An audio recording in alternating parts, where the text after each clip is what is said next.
But on to, speaking of copying things without your permission. So if I see something online and I do a screenshot with my computer and I make t-shirts out of it and start selling them, is that okay? No, of course not. That's probably a copy. You should know better than that. I'm not an attorney. I don't do copyright. So she's trying to allude to this article we recently found by Roger Solenberger in Wired magazine. And this is kind of an interesting new phenomenon that I hadn't been exposed to before, even as a copyright lawyer.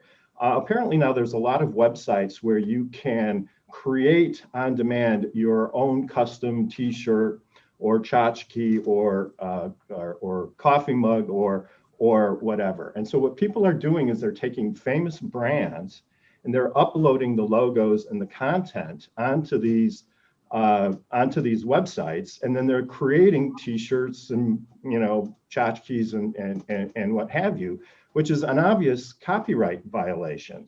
And so some of the counterfeiters are selling these materials now on Facebook, Etsy, a lot of different websites, and other people are just doing it for their own personal use, which of course is a copyright violation, right? And so there's so many of these sites and there's so many of these on-demand printing things that it's very difficult to police. It's very difficult for the brands to police what they're doing. Well, the problem is that you can't go after the sites that are selling them. So something has to be done in Congress.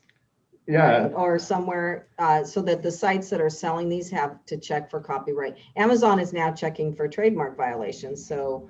Right, and it's not so much an Amazon issue, but it's, for example, like Harley Davidson is one of the most violated brands out there. And so people will take a picture of a Harley logo and they'll put it on their cup. They'll create a t-shirt for it. And it's creating a lot of challenges for brands and how they police and monitor those things.